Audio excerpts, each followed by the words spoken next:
Oh, okay.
You don't hear.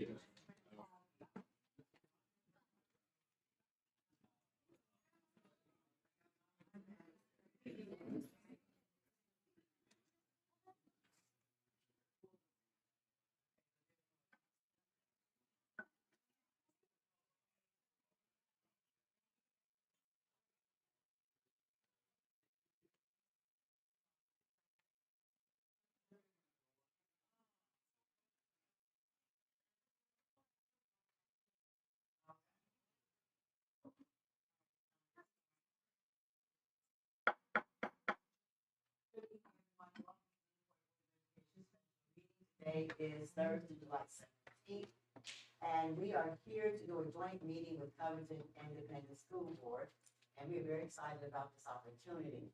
May I have a roll call, please? Here. Tim Pearl. Here. Sylvia Covington. Here. Ed Davis. Here. Bobby Stedman. Here. All right, Ms. Becky. Ms. Eland. Here. Mr. Gastry. Mr. Simpson. Here. Ms. Williams. And Mr. Haggard. Present. All right. Well, can I have a motion to excuse Mr. Gafford? All in favor, indicate by saying aye. Aye. Opposed? You will excuse him, whichever direction. Very good. You all will join us in the Pledge of Allegiance. I pledge allegiance to the flag of the United States of America, to the republic, one nation, under God, indivisible, with liberty and justice for all. Now we'll have a moment of reflection.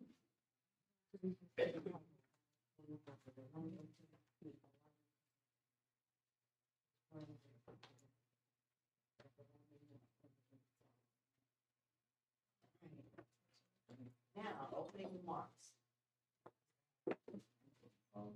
Thank you all for being here this evening. We are really excited to come together. Two groups who serve as like some really awesome kids. So grateful to my colleagues for being willing to do this. But I did want to take a real quick moment to brag on my counterpart and my colleague, Chairwoman Malone, for her leadership in making this joint meeting possible. Thanks for her willingness to come to the table, for transparency, and her deep understanding of what Newport students and families need. Her such a very active leader, not only in Newport, but across the region. So I'm just excited that we were able to get together tonight. I'm grateful for our partnership, grateful for our staff who are here to tell us about all the exciting and wonderful things happening in both of our districts. And obviously grateful to all of my colleagues here for your openness and willingness to lean in together for what's best for kids in the Covington community. All right, thank you, thank you. I do want to acknowledge my counterpart. We collaborate a lot as board members, and so I think the idea was brought to us by Kareem Simpson, so we want to acknowledge him. And my board expressed interest in collaborating with the Covington, school board, and so I I thought it was a good idea, you know, but I'm not one to make decisions like that, so I have to think about it, and look at the pros and cons, and there seems to be more pros than cons. Matter of fact, I couldn't think of any cons. So I think it's a great opportunity for us to come together. We share some of the same challenges, as an independent school district. Some of the things that I've shared with KSBA for many years, a lot of their classes, some training addressing county schools. There's very few training and conversations regarding the challenges of independent schools, and they're different. We have different challenges in a lot of the county schools, so we are grateful for this opportunity. I'm grateful for my colleagues who allow me to be their leader, and it's a great opportunity. I want to say I'm grateful that Mr. Atkins is here with us. He's getting baptized by fire, and so we're grateful for him. He is a Newport alumni, and we're very excited to have a homegrown leader here in Newport, and we're just excited. Also, my friend Alvin Garrison, thank you for being here. Looking forward to what comes out of this meeting. All right, so let's get started. All right, you want to take the first one? And just to lay out some expectations, we do have 4 broad areas of which we want to discuss tonight.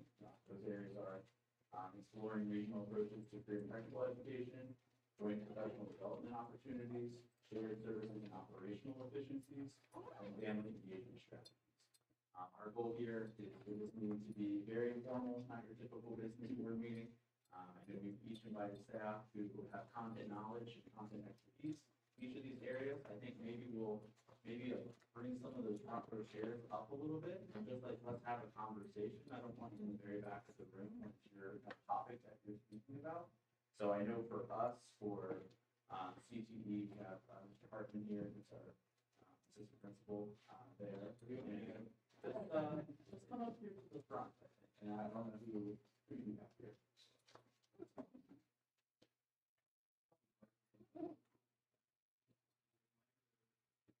I'm just invited anymore, so. First off, thank you for the invite. You can say.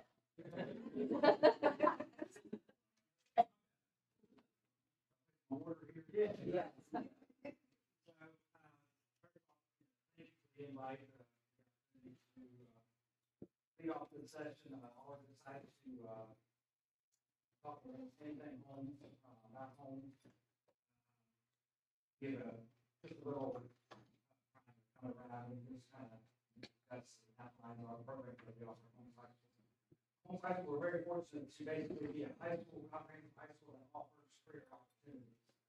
Right now, we're undergoing $7.9 million renovation. If you would walk through the building right now, you would be wondering how in the heck we're going to be ready for first day of school. But I think we're going to get there. We're super excited for our students to be able to take part in state-of-the art labs, updated classrooms. All of our teachers within the Career Tech Center work on design of our Career Tech Center and teach their programs. So we're super excited. So we know a lot's going to get expected of us and to deliver. I think we have the proper setup on the handout that you see there. We have 8 programs and 11 pathways. I would view programs as kind of like a tree, and then pathways are branches off of the tree. For example, the first one on your list there that you would see would be health science. So we have multiple pathways within health science for allied health and patient care tech. Very similar to like that 4th course. We have a registered nurse and teacher. We're very fortunate to hang on to Mr. True. It was very, very difficult to find. He does a wonderful job with us and for our students. We have project leading the way biomedical sciences, which is one of the pathways within health science. We have computer programming, which students do have an opportunity for dual credit through Gateway. We have construction tech, which we call residential carpentry. I know that some of this will cross over with Newport authors. I mean, Newport has carpenters themselves. Our instructor, Mr. Brett, does a fantastic job. He is dual credited. We have manufacturing technology, which is based on our entry welding level. We have Newport JROTC, business and marketing, media arts, and then this past year we started with education path, program pathway teaching and learning courses.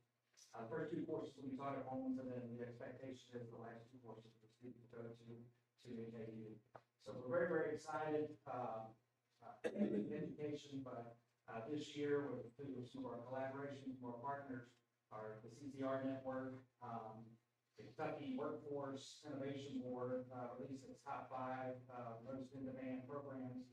Healthcare, manufacturing, construction, business, logistics, and education were the top 5, and we happen to offer those 5 industries at home site. So we're very, very excited with the renovation coming and get our students and staff in those classrooms and get to work. Business partners, each program has an advisory council that they meet in the fall, meet in the spring.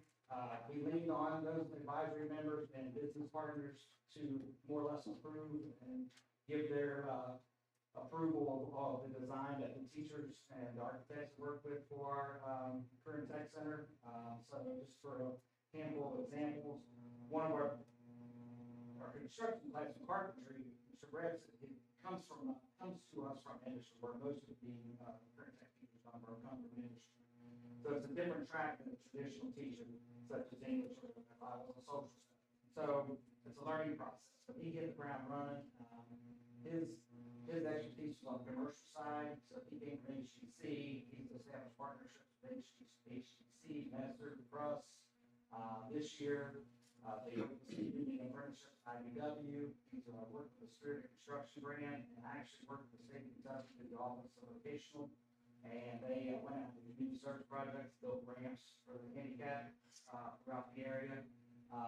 So he does a wonderful job. Health science partnership with St. Elizabeth, just to name a few. So with these programs, we're getting our students in and out of the community into leadership positions because the board has afforded us, we get 2 pounds of money. District gives us an allotment of money for materials, which we're very fortunate many career tech centers, they have to raise their own money or rely on donation. Our board has always backed us. Administration superintendent has always backed us with what we need and kids. But then we have purpose, federal money. That's oftentimes, federal money comes with strings attached. So one of the things with Perkins is it's an emphasis on career technical student organization. So we've seen a tremendous growth in our CPSOs, such as DECA, Skills USA, TSA, OSA.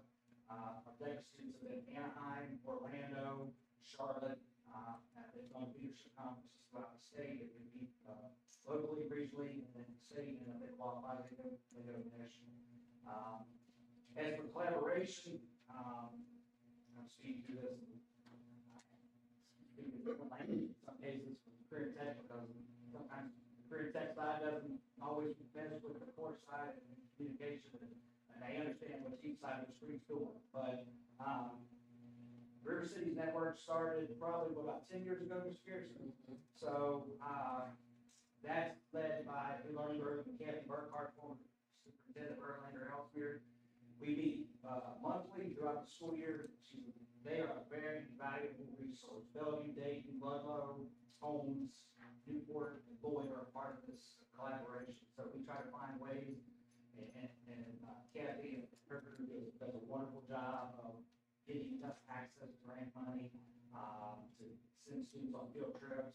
We've gone to St. Elizabeth to do live surgeries, so they get us out, get our kids out and beyond the 275 building in some cases to see what's out there. My college and career coach works with the CCR network, academic advising, through the co-op, so they do a lot of collaboration. Part of the collaboration that we've worked through River City Schools is that Holmes and Newport have worked together and trying to exchange students, take advantage of opportunities that are offered at Holmes that may not be offered at Newport, and vice versa. So over the last 2 years, Newport's had ROTC students at Holmes High School. We haven't quite threaded the needle on the sending students to Newport, Newport does have an FCS teacher, and FCS teachers are pure gold because they are harder to find than math teachers. So, and it's my understanding that Newport has multiple paths programs with that FCS teachers. They may offer early childhood education for 2 years and then culinary. So we just have to widespread that needle because we have to put our students into a workforce sequence. So, I went through that pretty fast. I think that was a great thing. I think we'd love to hear from Newport. I've received some notes from Mr. Hodger, counselors all over those from Mr. Ritchie. And, so in terms of our CPE department, so we do have carpentry, we have a residential carpenter assistant, we have Mr. Hinton, the teacher, and that's a full credit course. For business, those were revised this year to align with the industry along the river. So we moved away from accounting and office admin, and moved to marketing, travel, hospitality, also tourism. For family and consumer services with culinary, travel, hospitality, tourism. And early child care services, consumer and family services. And for media arts, we had a graphic design, a fully functional print shop at Newport. And that's currently being renovated, so we would also have a pretty big renovation going on, so we have 3 places being renovated. The whole being there with a graphic arts center, new print shop. Taking out the finishings right now. And as you mentioned, also some notes on that we have been collaborating with JROTC, and we've been working out some things on that. Not all been bad, but there have been some things. Those are some of our main notes that I have in terms of our CPE departments.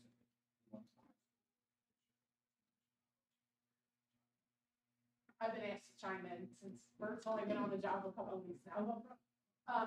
So our CTE also has different organizations that are attached with it.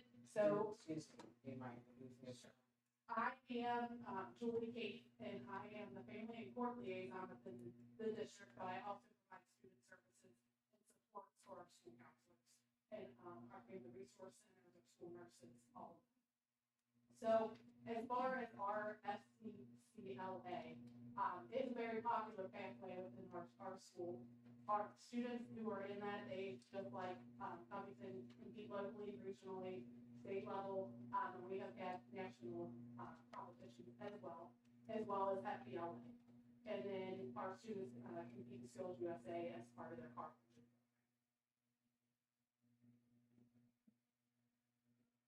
I'll open it up for questions. Be informative. Could you talk a little bit more about your media and arts curriculum? And just kind of elaborate just a little bit on that, because I'm in the art field, art world, so I'm always curious about what opportunities we have to get kids into art.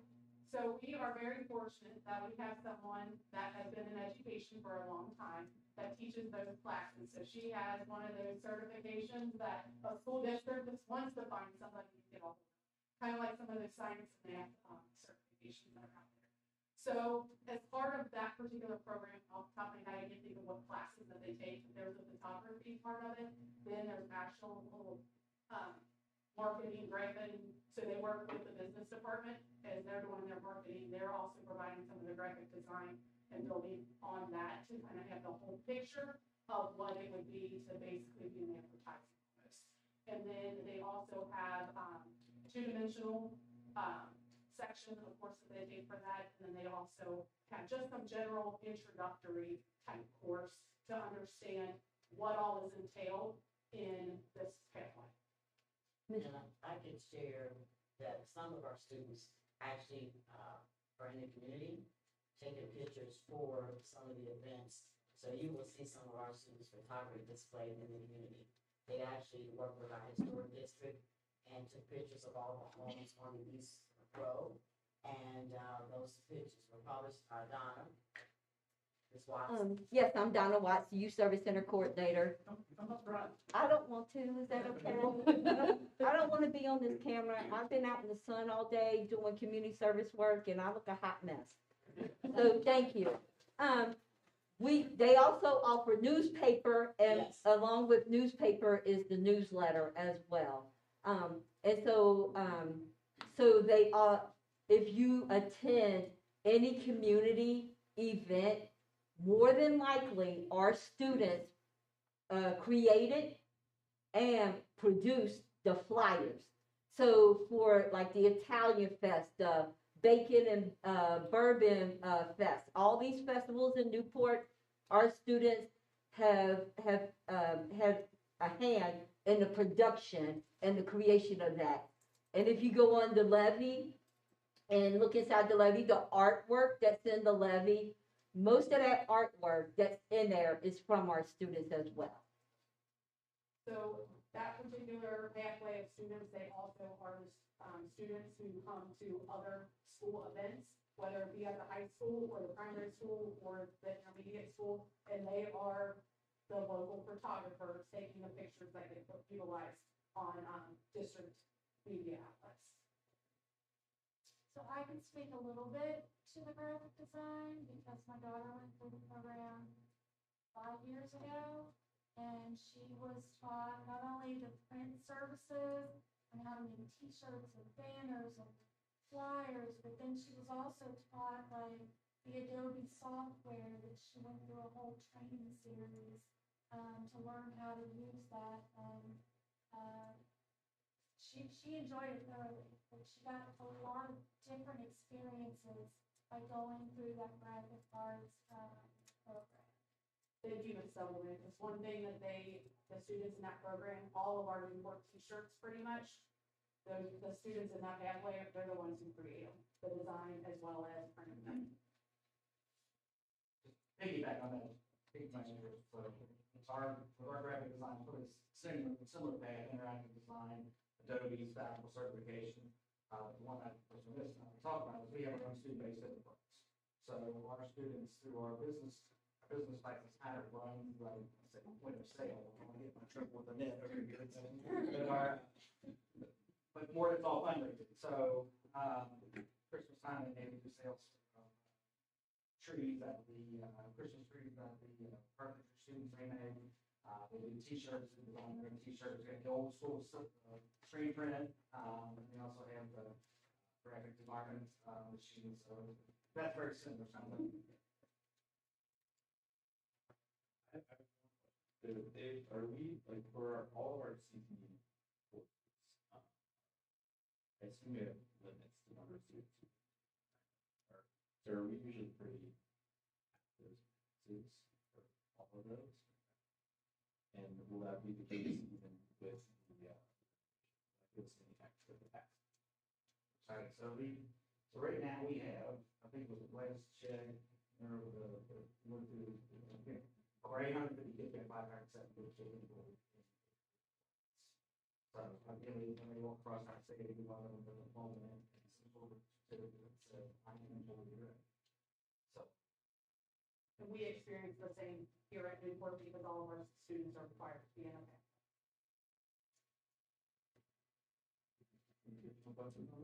No, but I want us to be open to, we don't seem to all the same things. So, if there's ever an opportunity, our goal here is for our staff to collaborate as well and communicate and build a relationship, so that our students have the best of both worlds. So there's an opportunity in Covington, we want them to be able to have the opportunity, there's an opportunity for a Covington student to have an opportunity for. We want those doors to start opening for our students. So that's part of the goal of this meeting, not just for this board to collaborate as a whole, but for you all to get to know our superintendents. They have an opportunity to meet and share and collaborate because we're neighbors. And the one thing we will get into is oftentimes we're teaching and training the same kids. Madam Chair, I actually did have a question. Okay. Yes. And this may be more for the superintendents, if any aware of this, but what do the professional learning communities look like for SAT programs? And is this an opportunity? So like, some professional learning, go back to what I said, we're high school, opportunity just to be. So most of our teachers will have career professional learning be coincide, whether it's high impact learning, to similar professional development that the core teachers get. So, but they also have opportunities to go to trainings like, right now, we're in the middle of the SCM, the short foundation, where we're two teachers to coach, one teacher to coach Wisconsin, one in Minneapolis, to learn Stratus 3D machines, Snap-on tool machines. They have opportunities to go to the summer conference, which is, this year really ends in July, and network with teachers from all across the state and the program consultants. So we diversified a little bit. The majority of their learning is within the same level,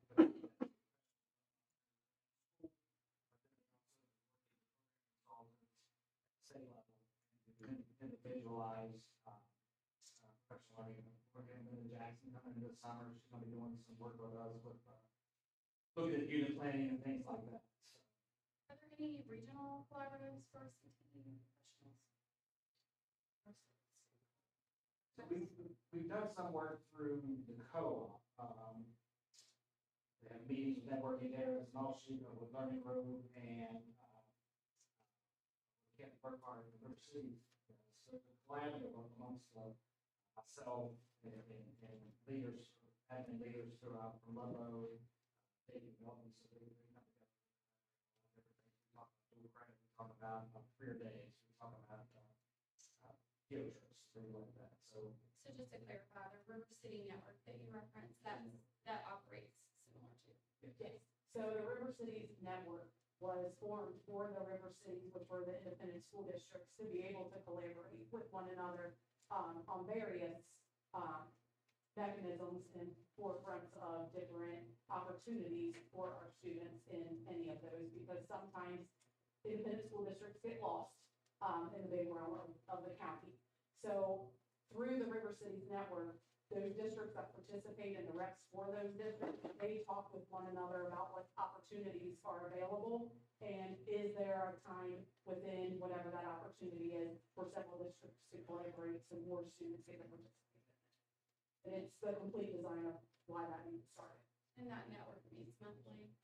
typically once a month, I would say, yes. I think our first one this year is early September. Sir, what did you say your four pathways were? Pathways, there.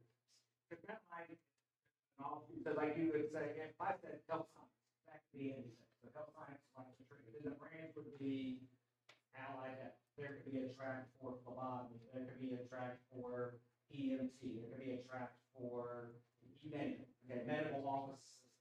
So the state has a list of standards for each pathway. They're identifiable by a course code or a pathway code. So for example, in health science, we can offer like allied health and patient care tech, because the first three courses of freshman, sophomore, and junior year courses are all the same. At one time, we pursued dental assisting as one, because that fourth course was nothing more than an internship. And we got to a certain point with health point, we didn't quite close the deal. But that's what the pathway is that it's just a more narrow focus of health science. Pathways. So at the school level, the first two initial pathways, you're offering at your high school. But in some cases, there may be the other two courses that are going through dual credit through a program gateway, where students are able to stay within that pathway, because a lot of pathways, the intro courses are very similar in terms of what the expectation is. For instance, there are several, like an intro to business kind of type course that require that, but it may be something that's more county related, or it could be something that's more in like the tourism section once you get to that area. So there's a lot of different overlaps in those initial pathway courses, but through dual credit opportunities, sometimes you're able to open the door up a little bit wider of the pathways that you're able to offer. So is your patient care tech, is that like basically PCA, patient care assistant, like in the hospital? Which one is it? Your patient care tech. Patient Patient care, care similar to like a so PCA. patient care, that's more of the acute skills, so that would be like an ER. ER, be a nurse in an ER. You keep injuries right off the bat, what have you, so. So typically, after that fourth course, they have a certification test. So say for example, a kid, allied health, they would take what they call healthcare core skills, which test you in 5 areas, like customer service, law, ethics, things like that. But if you get to a more specific, like a patient care, I mean, it's tough. You know, I've proctored those exams and the students can hardly move. I can hardly move, so it's a high level test. It's very, very difficult. So it exposes them. I think as a PCA would be, give them an opportunity to actually get a job. Hospitals need care assistants like crazy. Look around, St. Elizabeth, those right there.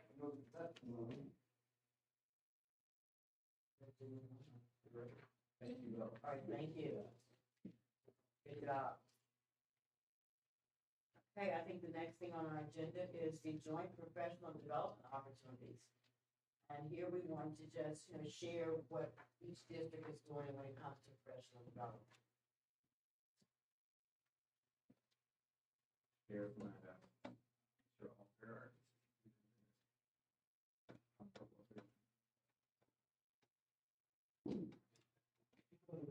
Welcome to the hot seat, Scott. I'll be brief. I know that both of these boards, every year approve a professional development plan for your districts. Our professional, development is, really based on and driven by our teaching. You know, 6, 7, 8 years ago, you look at impact results or Tallow survey results, they were always very low with teachers getting choice for professional development. So over the past years, we have, every year we try to, we do a teacher survey across all of our schools. And we do that for 2 reasons. We do it to get input for district-wide.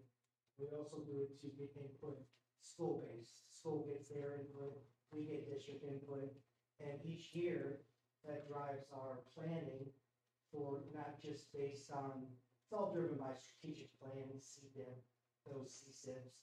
But we also, our main thing that we do is we usually take the top 10 or so and really try to focus on getting those that PD for our teachers. And the results of the surveys have improved slowly, but they're improving. So a lot of our professional development is job embedded throughout the year. It's not something you're going to see listed on a professional development plan, but it will be something that you see throughout the CSIPs and the CDIP. We also have professional development, like I know you do. You have an academy in the summertime that your staff has a choice of things they can go to. We also have what's called the PD Academy. That's where we really focus on that teacher survey, and also surveys after the sessions from the PD Academy the year before. We also get input from our principals. We also use our data, of course, to drive what we need, but we try to stay very consistent from year to year and not, drop something just because we did it for 1 year. Try to stay focused on it and where the data especially. That is mostly, the PD Academy is a 2-day, it's optional. Teachers can come or they don't have to come. Principals, we really push for principals to sit down with teachers and look at the sessions. We have up around 75, 80 different sessions in our PD Academy. Teachers present, administrators present. We have outside presenters coming in from all different areas. Our teachers presenters are growing too, which that's what we want. Job embedded professional development is really, you'll find in the PLCs in schools. Teachers meeting, looking at data. Teachers, we have district collaboratives for planning. They happen regularly with all groups throughout the district. And I believe those are the most powerful professional development they can have, so we build systems for those that so they have to consistently.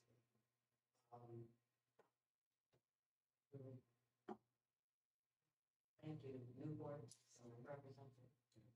Alderman, we'll kind of push your spot. You want to come down and I'll start it off and then you kind of chime in. Sure. So, kind of like Mr. Alter, right?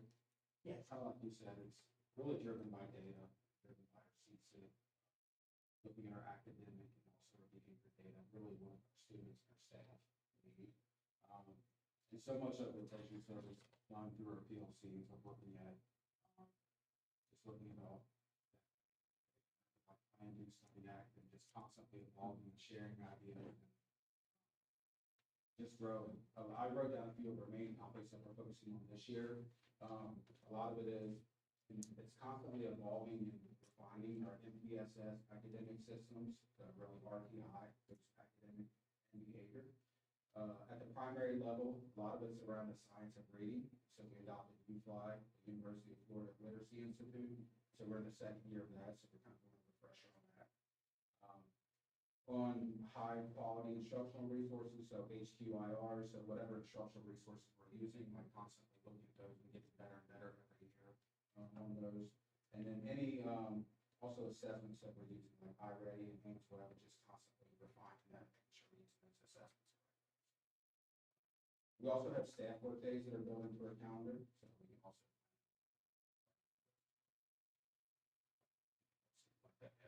Just very generally, I feel like it's kind of half and half between our systems and our practice.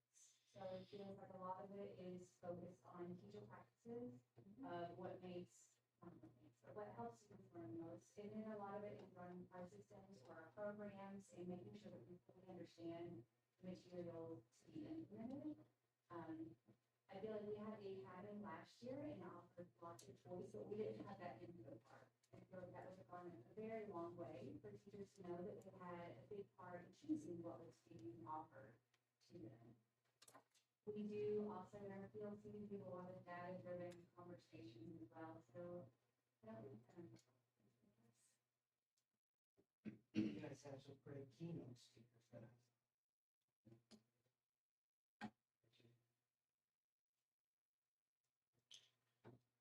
Any questions? So it sounds like there might be an opportunity to maybe collaborate on like this input piece, right? To maybe share or to look at how you can Newport schools and receive input the same way that we do, or maybe we can, there might be some similarities in what all the teachers in both Newport and Covington want to see. Maybe by surveying all the teachers at once, being able to aggregate that data to kind of break it out in Newport schools, Covington schools, there might be something that rises to the top that we've never seen before that both schools want. That seems like an opportunity. I'm willing to share survey results, survey questions, anything. I forgot one thing with the survey results, I don't plan on this. I get the survey results and we have a district PD committee, a lot of directors. And I say, here we go, here's your stuff, now find this PD, get the presenters, and send it up. So, but we can share. If you want to share. that will be great. You'll know. He's a researcher and he's looked to see which practices most impact student learning. And there's this big long list, and it's for color coding. And almost all of the top 20 are things that teachers do in the classroom that he does for that. But then when I looked, started getting down and to get into the systems too, those are also great. I feel like this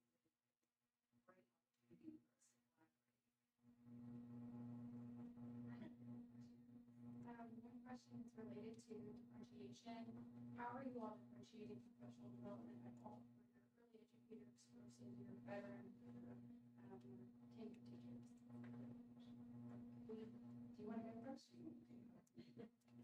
We do have an teacher academy that has been traditionally led by our district, so all of the teachers, and even myself 5 years ago, when I had 12 years experience in general, I was a new teacher in Newport, so I also have new teacher mentors, and we meet throughout the year as well.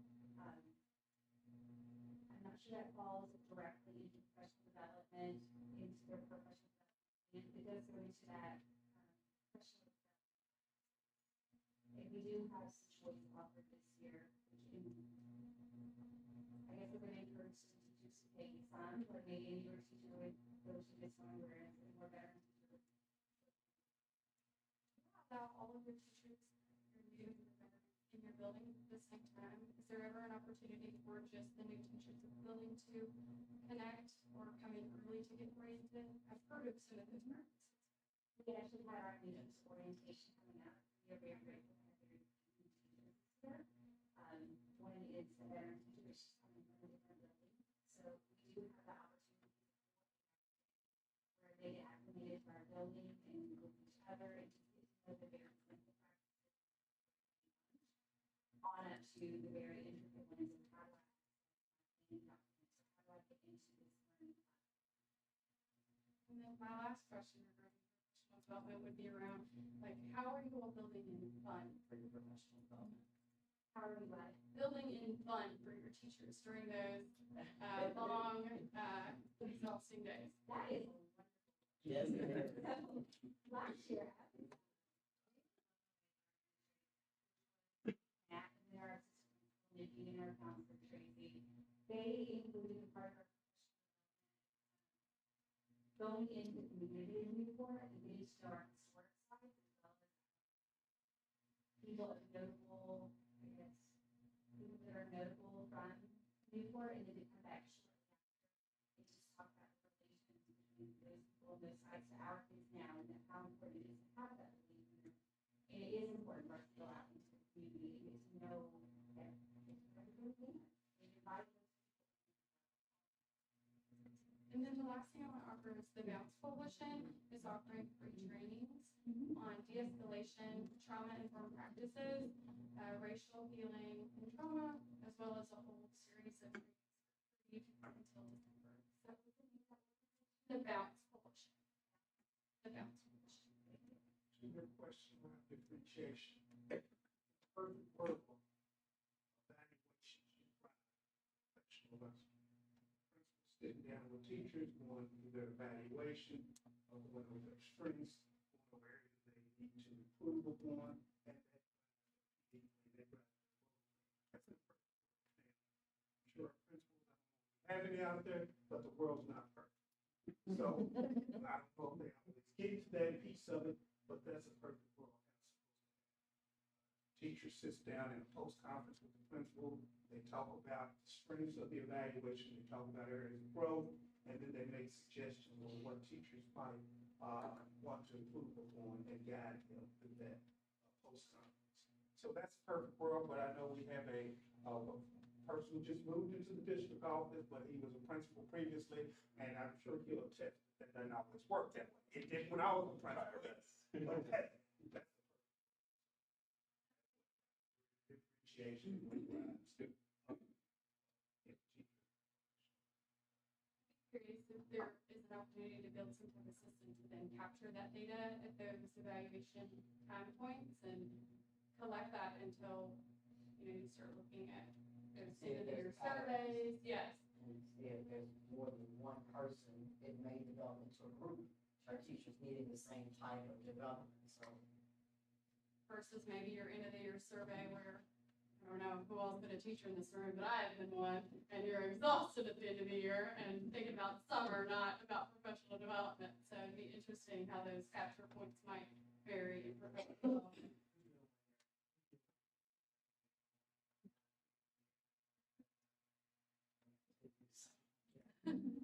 But when you said earlier, it helped us realize in our meeting that teacher would say, once in advance work around this. He told us, this money. I'm curious, for both of you, we've been talking mostly about professional development, right? Like the actual training and things that are going on. But just curious too, like just having that professional colleagues, so not just inside your school, but there's schools that have similar challenges and opportunities. So just I'm curious around what that looks like now and what that possibly looks like for high school math teachers.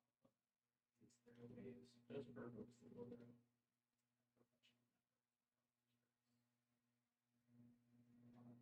Good, and, I think that's possible, but at the same time, there's a lot of teachers, and it's kindergartens with the PLC that are already attending. But, I know there's a lot lots of different networks out there for teachers, you know, that they could go on their own. Yeah. If they have the time and interest. It's just, we really try to watch how much we're asking them to do.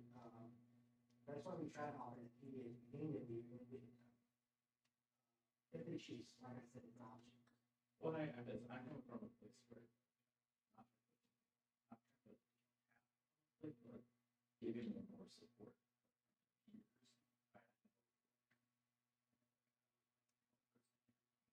Parents, it's great to have a network. Even just to call for like, how did you do that? How did you, or really sometimes just to call me like, can you believe this? To someone else who actually knows what I'm talking about. So that's what are there opportunities for us to build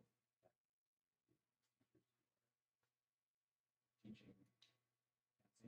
So, I began my career in a school that was remarkably similar to Newport in many ways, and it was in a large district though. So one of the most impactful things for me was when I was able to go to another school and observe science classes and UT was wonderful.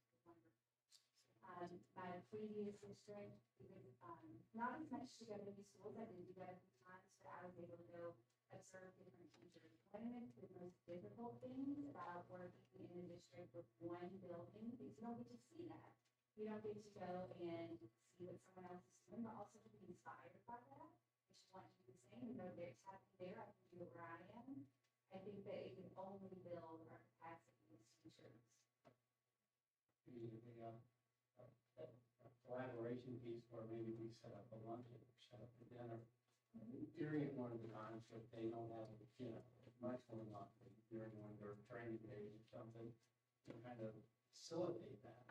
You know, having obviously food and people getting together and talk and I know perhaps, so maybe a startup nonprofit who's focused on education in the river cities who wants to see collaboration happen that might, be interested in, helping start some of that.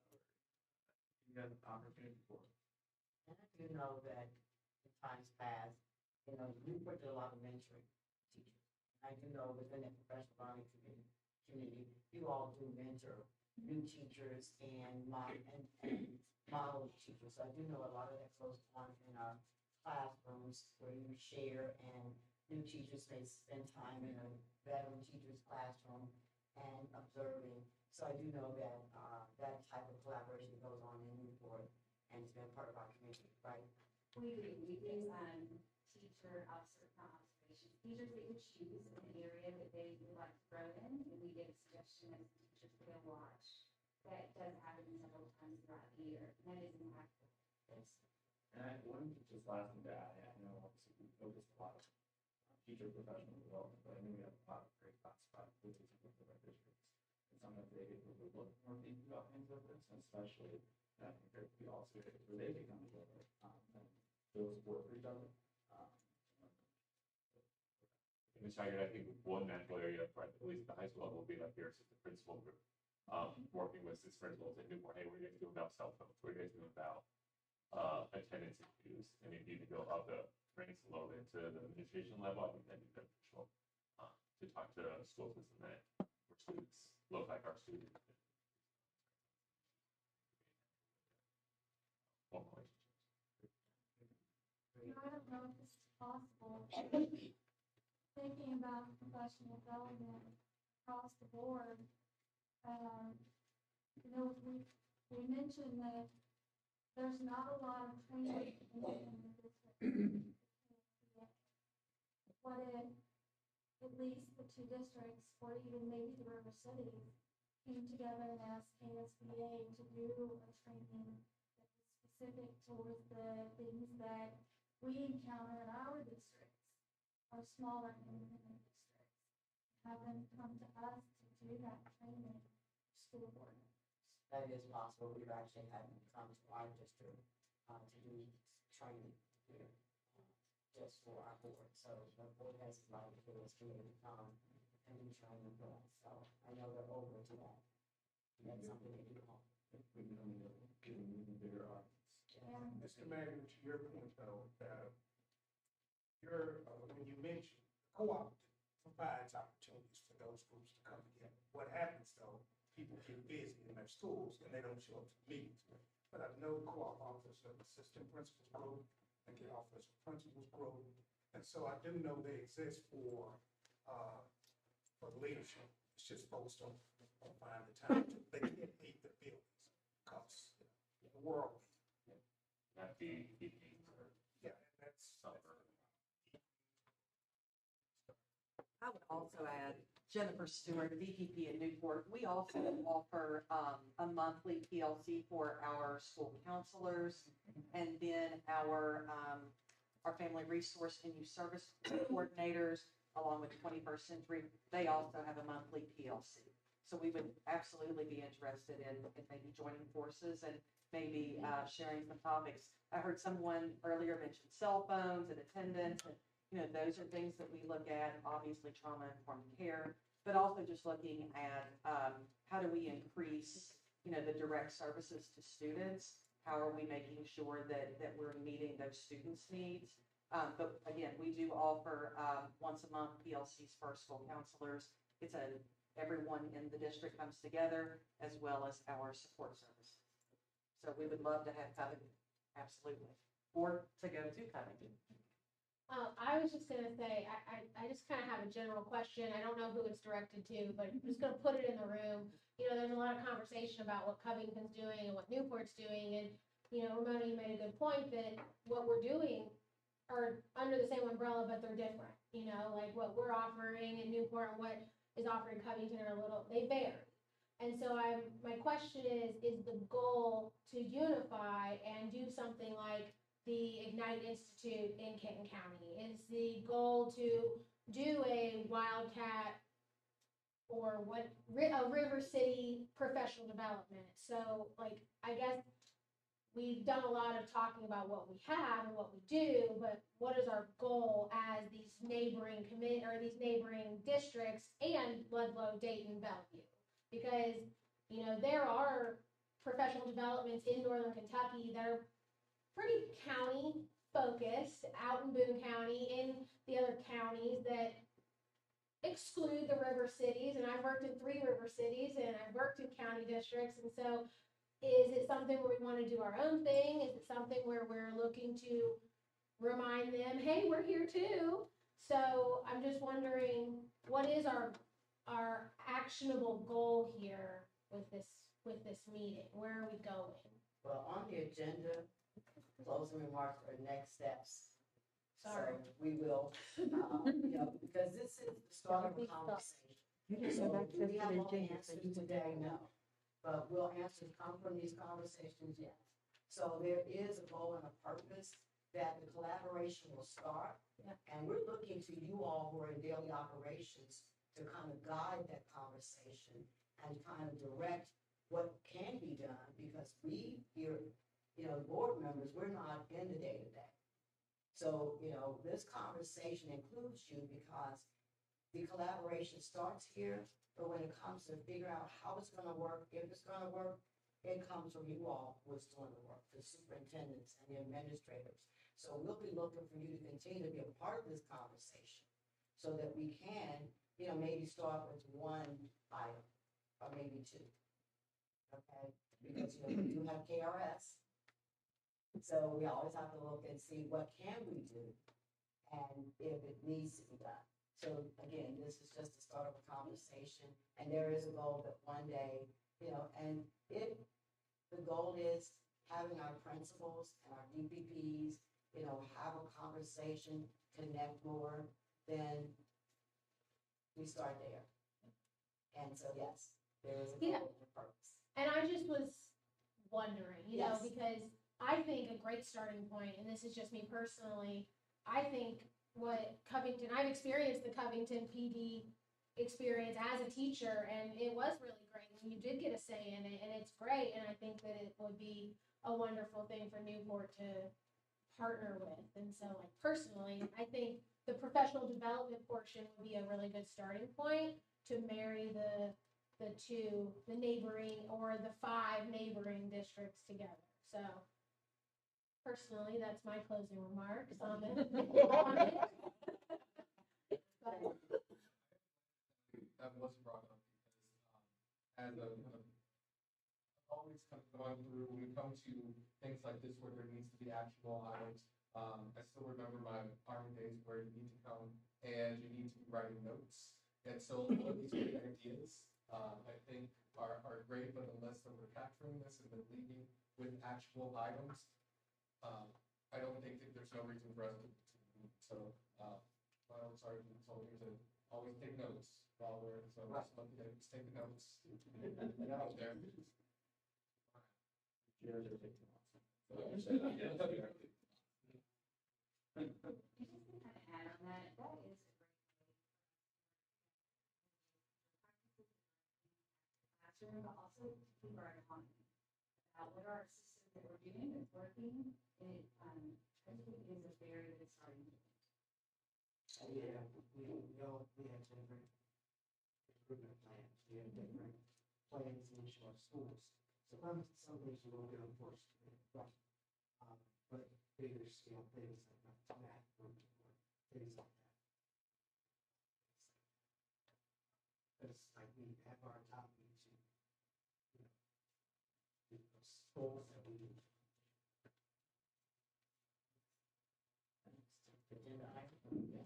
Thank you all. Very complicated. All right, next on our agenda, we're going to talk about shared services and operational efficiencies. So really here for me, I want to lay out my system, my big thought around this, right? So the core of what we're doing, what's happening in the classroom, right? That interaction between students and teachers. And I know obviously there's a lot more that layers on that to make sure the operations are but there are areas where we can get economies of scale, where we can work together, save some dollars on the operations, and so we can pour more dollars into what's happening in the classroom. I think that's shared for all of us. Yeah, everyone. So I know that we did invite our finance director and our teaching one. Some of the activities we are shared services, we have operational efficiency. So first, you come up to the hot seat and share a little bit about what we do with them.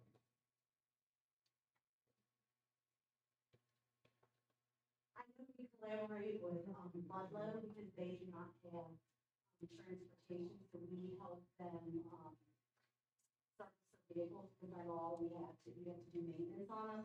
So we do have a contract with them that they reimburse us because they come do that. So we do that collaboration. I know a lot of school districts that are smaller with federal money, they do a consortium. Usually Covington is enough, but we keep them in-house.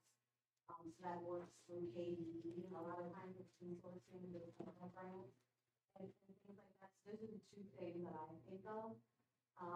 We, as a Northern Kentucky finance group, already meet. We have very good PD. We have people from down south that will drive very far to come to Northern Kentucky for our PD. So we're very proud of that. In regards to that, if we don't want to reinvent the wheel, we will take bids from other people and different things and tweak it to what we need in our school district. So I feel like we have a really good PD in that, and I'll let Kim speak for that. She does a lot with the payroll, and now that she's coming into her new role, I met her and I know her from those things. So I'm really proud of that. I don't know if you want to talk about anything in-house in regards to how we operate as a school district. Would you like to share any of that? Let's hold on that for a second. Okay. Anything from the Newport side to share? Well, I do know, Ms. Snap, you want to share some of the, like with the city, we share maintenance. So we kind of do the same thing with our maintenance for our service, our vehicles, the contract with the city. Mechanic that we service our stuff, so kind of, I guess what.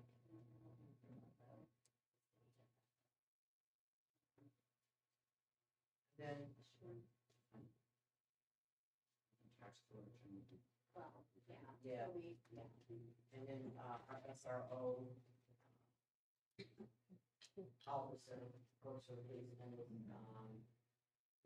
we share much salary. We don't get that. So those type of things, we have relationship. And I know there's something else in my mind, Kim, can you think of, I think there's another thing that really matters.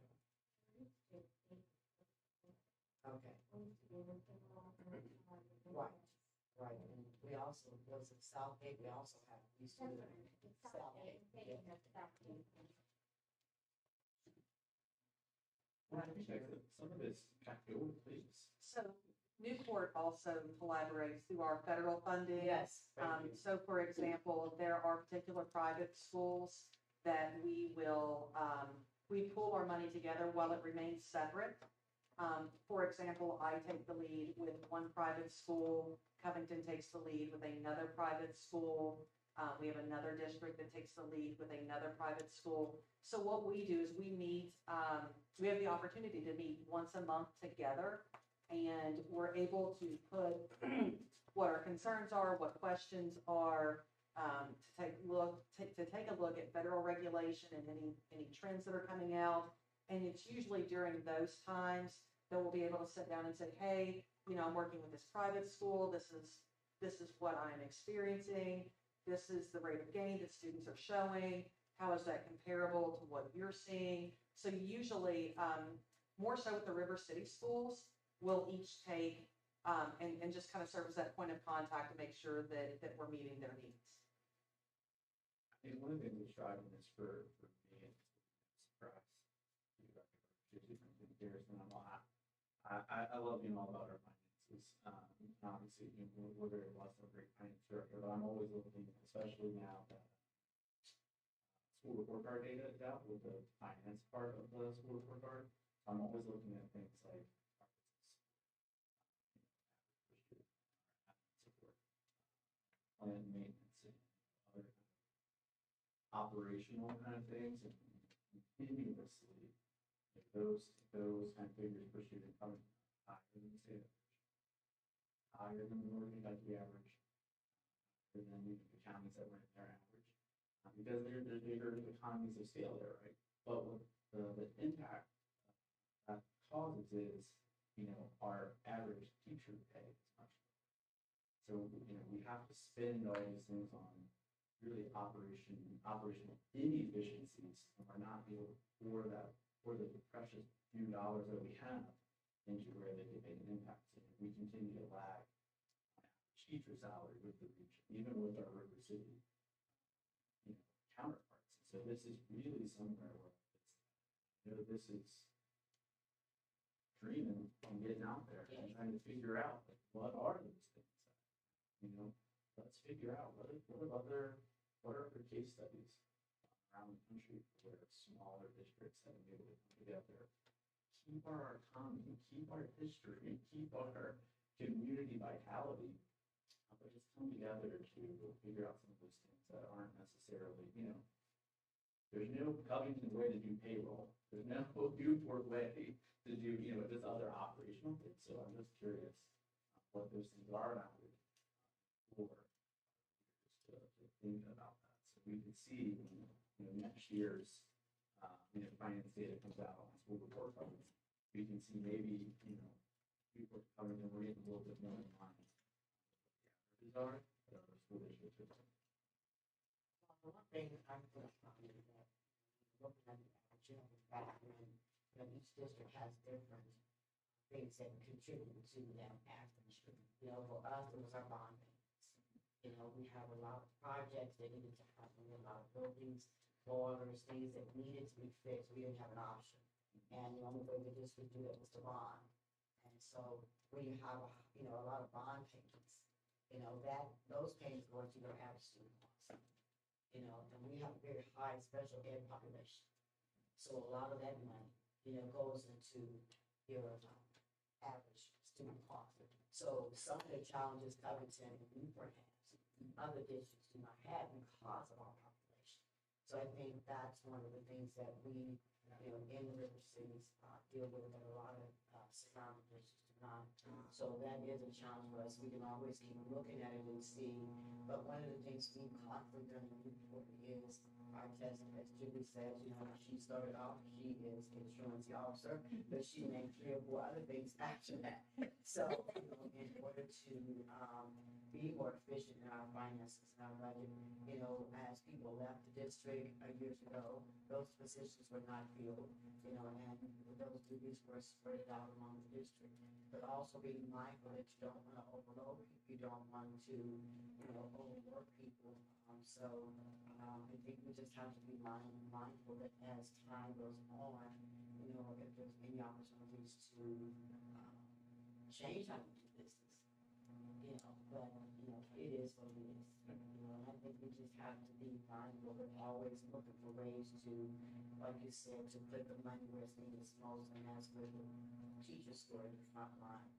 And, you know, the ones who are teaching our students, and we want to, you know, value them and show our appreciation, but it's not always as easy as we would like. And I appreciate that, because I know I obviously had those conversations, you know, folks want to say, you're spending X amount of dollars, but then I'll have that debate. Yes. But what I love about some of this data that we're able to get, for cards, is, so let's just say, you know, we're talking about plan, all Covington, and we're spending $4,488 per student. That's compared to 34 state level, $2,800. Right? So we're kind of obviously seeing Mr. Knapp's in the back room when it comes to, you know, maintenance and fiscal plan. We got a lot of old buildings. That's it. Right? We got a lot of old buildings here. That's going to be very different. Are there areas that really break it down? So are there areas that you can save in operation? Back into where they're doing it, right? Supporting the special ed.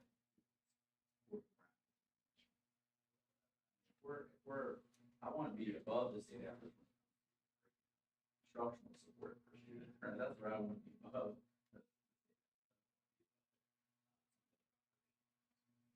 Obviously, you can see under that. Right. Well, I know we had a conversation about sharing a mental health person with the city and other positions. It was another position that we had a conversation about.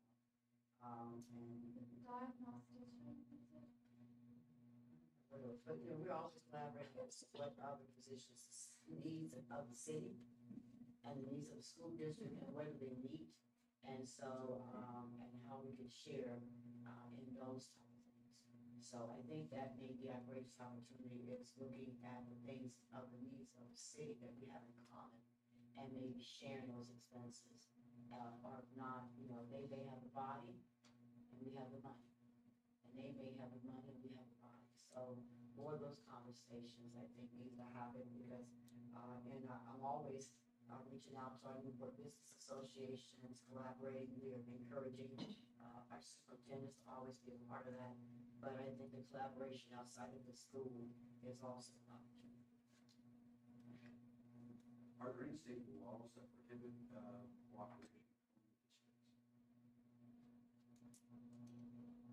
I mean, I can chime in there. Explicitly prohibit, no, but there are going to be challenges when it comes to any exchange of money, who we're paying, what we're paying for, also who we're designating as employees of which districts. Like those are the things that come to my mind immediately. That could be challenges, but there isn't something explicit, but certainly, you know, you guys are sending school districts for a reason. But I think collaboration is possible. It's just what are we doing within the confines of the law? So You have to try to do in your local agreement. You know, general rule is any one entity can legally do on its own, you might do it, but it would be very fast. Based on the proposed project. My answer to can't do it based on ARS, then let's change ARS.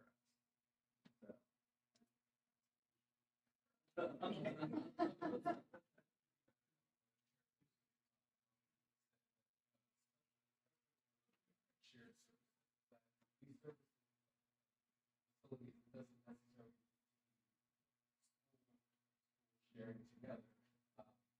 look at what does we can look inside our own school district. City has some crazy examples of what services, yard services, landscape services, what where goes. That's the best way to find savings in this particular time. It's not student specific to these other services and other entities, municipalities. Yeah, like when I do landscape. You talk about the facilities, the cost of the landscaping. I know, the city has someone who takes care of landscaping, and we have someone. So there's more opportunities in, sharing employees, and I think that's where we might have our greatest value. We do share mechanics. Yeah, yes, we do. Yes, we do.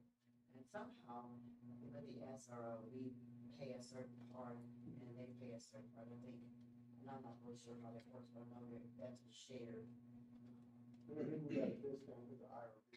Yes. It's tied into the IRB grant. We make a lot of negotiations with our IRBs with the city. So, that's. Something I'm building this meeting notes for our next IRB conversation. Yeah, we do. Need to exchange notes. We do. And our city is very supportive and willing to help us come up with those, bringing the owners of the industrial revenue bonds to the table for the schools.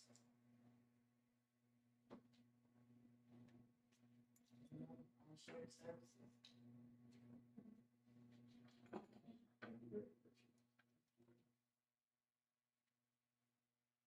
It's nice.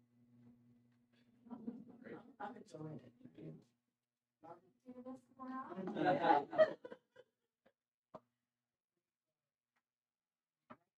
Oh my goodness, this is a hot topic. Family engagement strategies. I'd like the Newport to start off. With this. Who wants to, from Newport wants to take on or share what we do? Where is Marshall? Is she there? No, she's here. I'm Well, Someone who's known and beloved to both of us. yes. Informally, Greg, because we always say, meet our parents where they are. And that's what I did today, been out in the community all day, starting at Walmart, which actually was a bit tricky, and that no, sometimes isn't. Today, we had a family event with our principal. Our principal got pat in the face today, so. But I'm actually honored to be here and be a part of this conversation, for the River City, because I come from Jefferson County, which is a very large school district, and we don't have the hard line. They used to be in Newport and in Covington, and so we have a lot of systems that just support all students, all families, all languages. I think it's like 118 languages in Jefferson County. So family engagement is my passion, because we have to think about the whole child. A lot of the emphasis of this meeting is on instruction and teachers, but to Tom's point, professional development for classified employees like myself is very important. We were recently at the state conference in Louisville, it's called Victory Over Violence, where we collaborated with Covington Independent Schools, and we actually hosted our own professional development workshop. So that's one way that we already collaborate as friends. We have regional meetings for professional development where the entire region from, Donna, help me out. Grant County to Campbell. From Grant County to the River City, collaborate and support each other, as friends. So some of the things that we're talking about and some of these action items that we all want to see are being done in the print world and by the division. Family engagement is very important. Currently in collaborations with a certain nonprofit in Northern Kentucky who has been super supportive to Newport in our goals and our mission to increase family engagement, to make it inclusive, cultural socially responsive, and just fun. I had a family night this spring that was a mental health night, but I did not call it mental health night. I called it family game show night. So we took those old game shows like Jeopardy and Wheel of Fortune and things like that, and we had lessons to go with every single station. So this is also cross-generational because grandparents are often raising children, and then something they can relate to and something the kids have fun with. So this is just something that we want to continue, not only in Newport, but throughout the River City, and share the strategy. Our families deserve a healthy system, and a healthy system comes when we're all growing in the same direction. I don't know if anyone has any questions. I can go on and on. Well, if anyone has any questions about family engagement, and things that we're doing. I provided, Ms. Ashton for our new director. While she's coming, Ms. Watts has something. If you want to know the specific, programs and events that we put on, that we collaborate with Covington and other River City schools, I have a list. If you would like for me to name those, I could do that. Is that something that y'all wanted to know? Okay, so we do our McKinney-Vento coordinators, they collaborate together. Did you not want to know that? I saw your face. I'm sorry. I read body language very well. And so, okay. We have tailgate night with Covington, and it's the education and community exposure. We have crosstown Hispanic senior night with Covington. We have the community baby shower with Covington, Dayton, and Bellevue. We all serve on drug-free alliance boards together. We just had stuff to bust. That's why I look a mess. That we collaborate together. We have our career fairs together. We have our college and military fairs together. We have professional developments, which Marshall mentioned, together. We collaborate with Brighton Center for their programs and their events. And these are the River City schools. This is what we do together. We attend Safety Net Alliance meetings together. We also collaborate on holiday assistance because we have so many families that are transitional. So we call each other. Like there might be a child in Newport, and then a parent might have a child in Covington and have a child in Dayton. So we collaborate, we share our list of family names so that the family's not, dipping and diving and getting Christmas gifts from everybody, because they have a tendency to do that. We share basic needs items together, is what we do.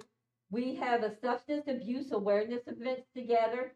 We have our reality stores together. We have family engagement nights together, which Marshall had mentioned.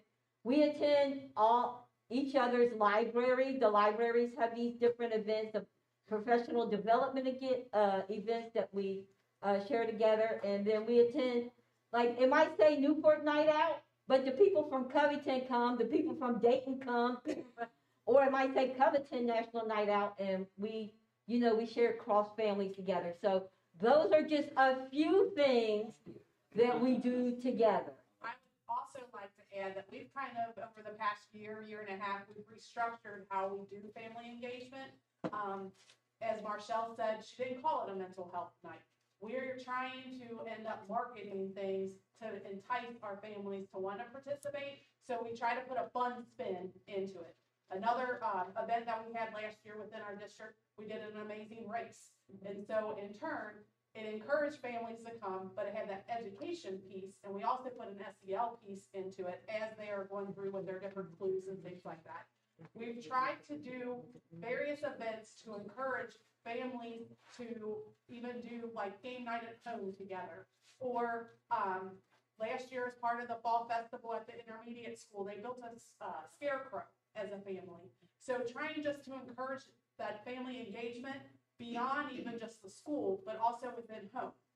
Because a lot of times, everybody works a different schedule. They're all coming and going. If you have kids involved in other extracurricular activities, I know for myself as a parent, we always spend a lot of time in the car. So it was trying to use kind of a born learning tactic of everyday moments as teachable moments. That's what we try to do in everything that we offer to our families. And we also listen to our families. Some of our events are because it was an idea that maybe one of the families had offered because they participated in something else. So we're just trying to provide a lot of opportunities, the best that we can with the supports that we have, to open that door of communication between school and home and community partners, and to have that non-threatening environment, because people have different experiences when it comes to school. So we want our families to come in the door. We want them to feel like our school is a safe place, and we also want them to know that we hear them, and we want to do what is best for our students and for them as a family unit in order for their child to be successful once they graduate from high school. We had a winter market where the parent said that my child creates this, and so it was head up by our FBC LA students and our FBLA students, where the students created the artwork, and then our teacher invited community partners to come in, and they sold what the students made, whether if it was food or gifts or whatever, and that was just so wonderful because our teachers and our students and our community all collaborated together, and they were like, when's the next winter market? So, so we do a lot of fun and educational things together. And just like moving forward, Ramona and Jenny, I'll put you on the spot, and we were in a meeting yesterday with Partners for Change, which is really a regional meeting with Ludlow, Elmere, Covington, and so we are in the works of trying to create a universal framework to, take some of the heavy lifting off of family engagement and think of some non-traditional ways to engage families, think of some digital ways to engage families, and also, we love our kids. We want them to have a great school experience. And I think the goal is that we just only focus on events. Yeah. Because, we don't want parents to always feel left out because their work schedule does not allow them. So one of the things we shared was when Marshall did a note, had parents do a note to their child for school. And she read these notes during lunchtime. And if the kids were proud, emotional, that's engagement. So part of the framework is redefining family engagement for the schools. Because oftentimes we think family engagement says, like, I'll get the parent here, they gotta show up, or they're not engaged. If that child brings that packet home from school, their parent opens that packet, signs those permission slips, sends that packet back, they're engaged. And so thinking outside the box of what is, family engagement, and defining, not so much, because when we say family engagement, it's like you're putting it on the family. We want them to know this is a partnership. We want you here, we want you involved, we need you involved. And so that's part of the framework too, is making our families so they're a part of the program too. Well, I want to give Ms. McClure an opportunity to talk about. I don't think. They covered it. You've got some great stuff to talk about. Oh, I should bring up just a bit.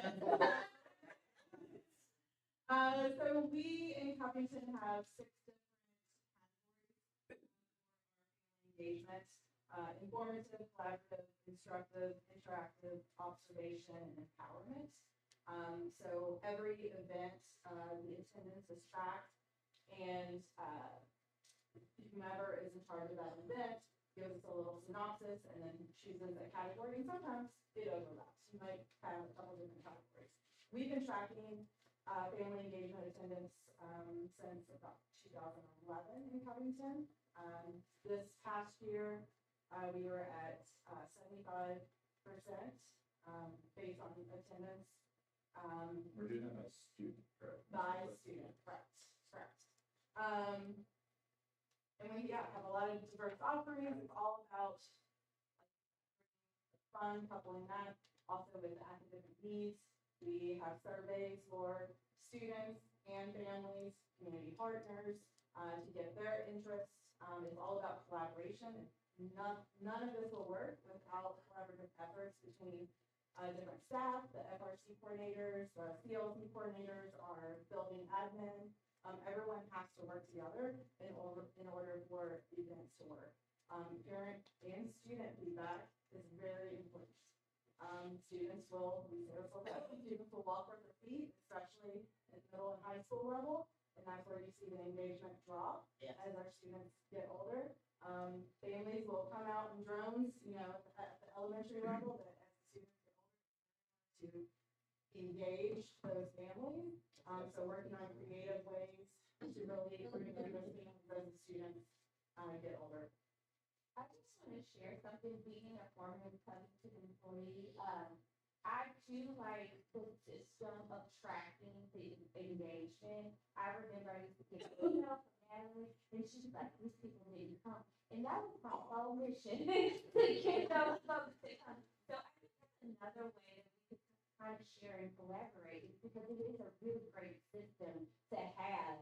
And I love data and baselines and improving. And so I know my college students love stuff. We always want to improve and move the needle and see real change, impactful change.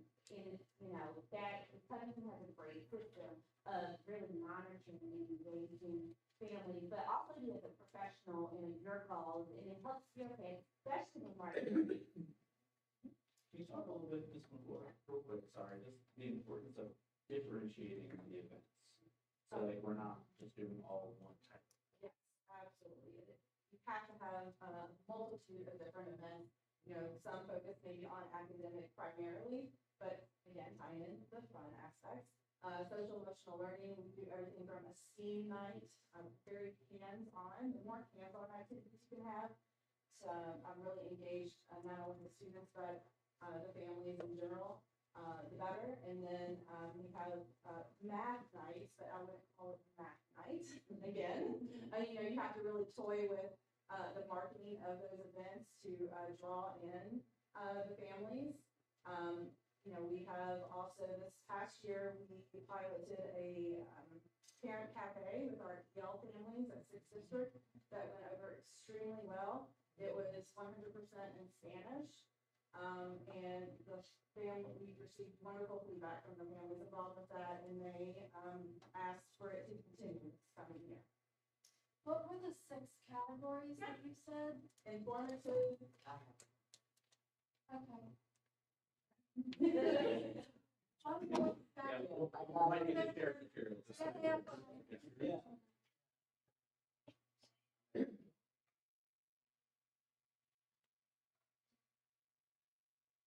Michelle, are we doing anything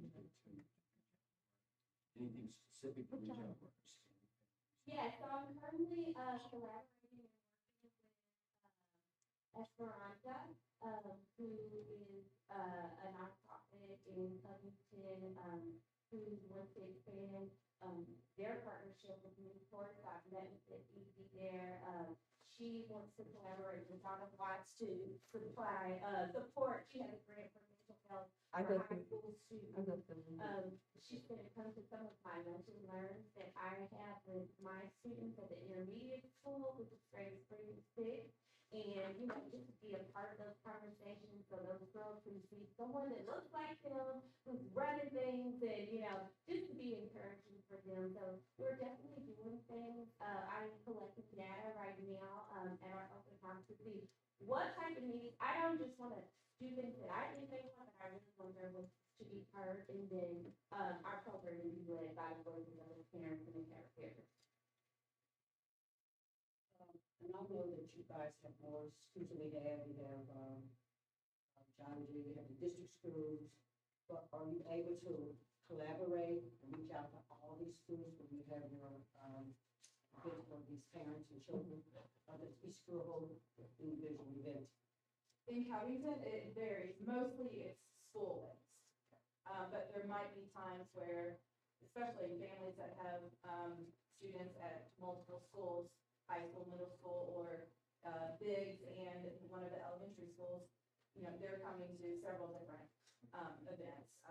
Yesterday, our middle school held an event for families that was attended very well, just more of a fun, getting to know you, welcome to the school year.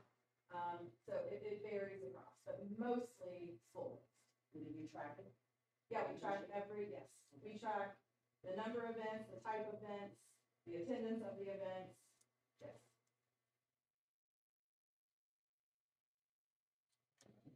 Very good conversation. All right, well, we're coming to a close. Next steps. Curious to hear from our house. Yeah.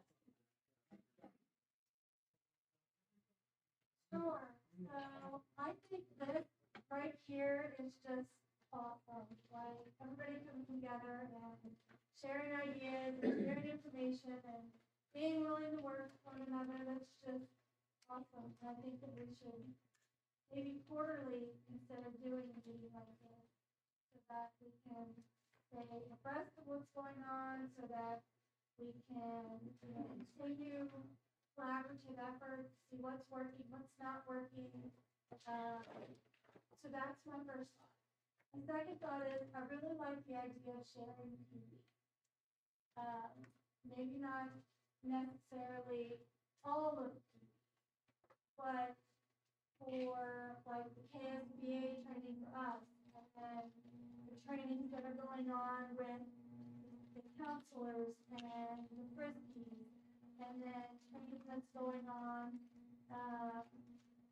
you know, all of this TV that the teachers make, how much of that is directly related to the fact that we're inner city schools. You know, there should be collaborative training on that within the river cities. So that's my take on it, is that I think there's so much opportunity to collaborate when it comes to these areas, and to find out what, you know, teachers in Covington think are important for them to learn. It may be something that the Newport teacher hadn't thought of yet, but then they think that's a really great idea. I wish I had thought of that because we need that in Newport too. So that's where I'm at.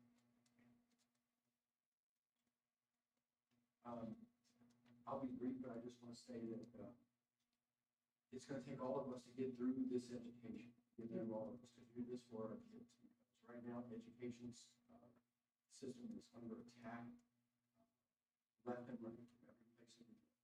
It's going to take each and every one of us in this room, and each and every one of us, our students, for our children, to do the right thing. And if it takes collaboration between all of us, do whatever it takes, we have to get through this, because the important part is not in this room, the important part is out in our city, our cities, and we are under attack. We have to work together. We can do that with each other.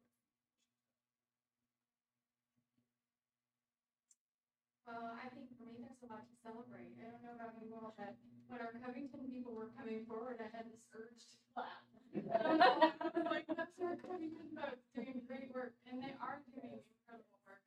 And like, let's just acknowledge that we're all in a board room tonight, like beyond work hours, because we deeply are committed to kids and to growing the work in Newport and in Covington. So I think there's a lot of great opportunity. I think thinking about how to blend and braid funding where possible, that is not my strength, but I know Annette is like our superstar and could really think of some really wonderful ways in which to do that. I think discussing common conundrums. I think our DPP in the back, I didn't catch our first name, is Stewart? Jennifer, yes. Jennifer, I could see some wheels turning there with our Mr. Tony Magner talking about, you know, these common policies or issues that we're all dealing with, and thinking about like how do we navigate this new world that we're in as it is continuing to evolve, and how do we be curious rather than quick to criticize. I think we need more grace in this space more now than ever with one another as we work toward these common goals. I'm encouraged by tonight's meeting, and I think let's invite some of the other independent districts to the table. Definitely like the development idea, doing the meetings together. I'd like to see share teachers and professionals. We talked about it a lot in our meetings. Yes.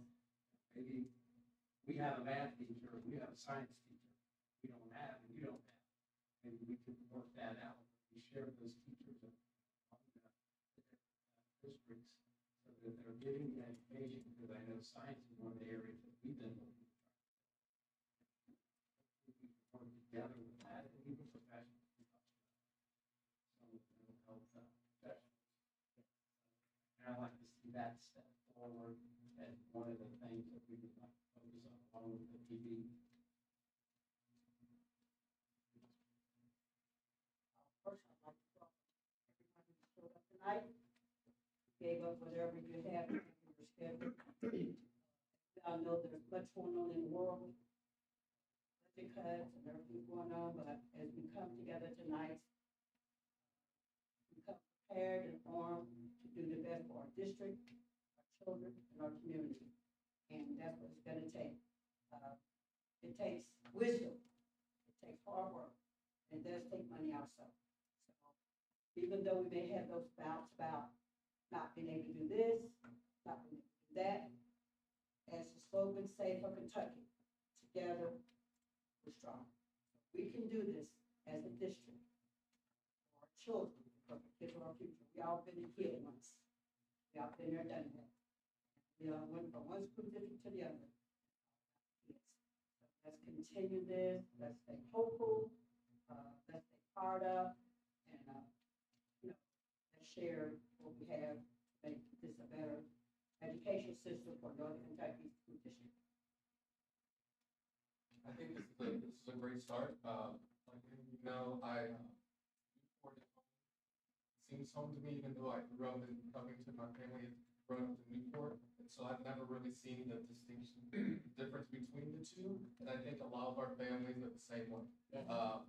So this is a great start. But definitely kind of some takeaways would be definitely the PD. I think that is a definite takeaway that we need to start to collaborate on the professional development. But not only that, mentioned the data collection that was talked about that we have in Covington might be beneficial to share that, or to expand our data collection to teachers in Newport as well as Covington. I also see some areas of opportunity for transportation. It's a small, we're both are small school districts. Maybe the housing and transportation, something along that line might be a really, really good area for opportunity. And something that didn't come up, but I think we might want to look at is truancy. And so, like, how do we work together to engage our truant students? Because, like I said before, our students, Covington students or Newport students, what are the similarities and why kiddos aren't coming to school? There might be some collaboration there as well. But again, great first step. Hopefully we can continue. Again, we are definitely neighbors, and your kids are our kids, and vice versa. Without repeating too much, first thing, just looking around the room, we have 10, 11, 12 Newport teachers, administrators, staff members here. Thank you. It's Thursday night. Now, I know I randomly emailed you last week and said, please come, and you're here. So, thank you. New superintendent.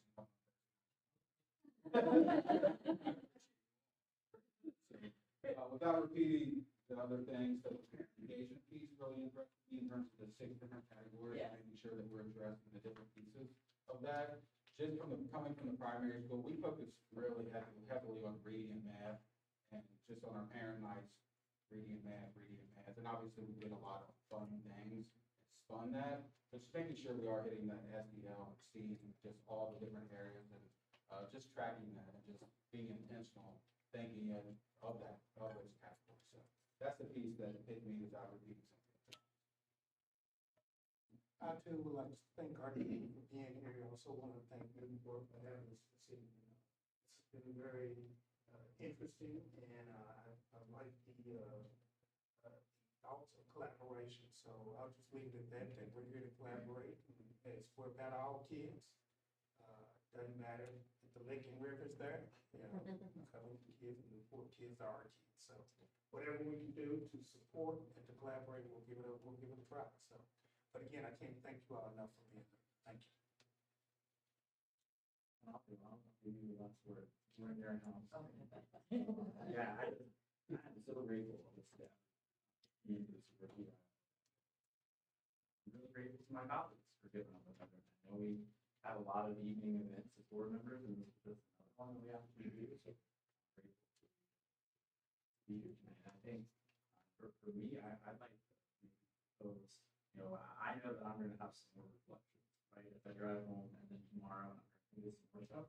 So I think, for my colleagues here, as you start to think of things over the next week or so, other kind of takeaways that you want to see happen, email myself or Ramona, just to make sure we're capturing that. And then I think, I would love for me and you to get together with our superintendents in the future and say, okay, we talked about a lot.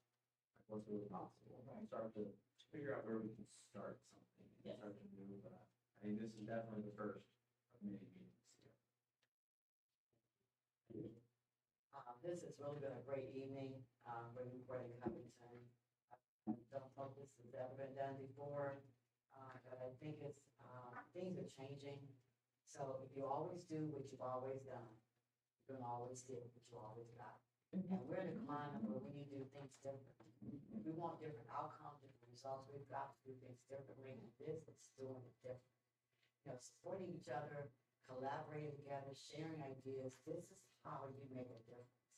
And I'm very excited and very grateful for everyone who took the time to show up for kids, because this is why we do this. We believe that education is a game changer. We believe that knowledge and making an informed decision is what will make the world a better place.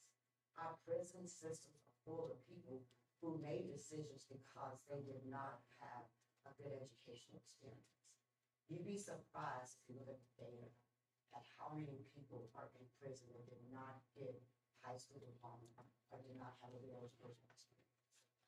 So as a country, if we want to see things change, it has to start up here. Our children's behavior changes when they're in elementary school because they can't read. They can't do the numbers.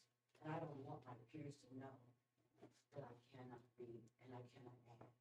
So my behavior is my mask. So if I act up, if I misbehave, no one will know that I can't read. And I don't understand numbers. So this is really important work. This is why I've been doing it for so long, because I know the difference that education makes. I know the difference that having parents and family members engaged in education, supporting education in the home, it makes a difference. If you look at the data, children who have parents who value education, who read, who sit down with them and talk about school, they are the students who are very successful. And so if all things we talk about is things that we need to focus on so that we can be the game changer for Kentucky. Let us focus on showing that despite the challenges that's going on around us, we took the time to come together and talk about what we can do different so that we can make an impact in education, student achievement, to make this world a better place. Thank you all for your commitment, your kindness, your endurance, your patience, your tolerance, because it takes all of that to do what you all do. So thank you.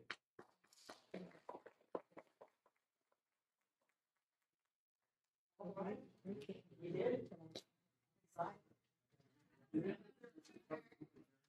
All in favor?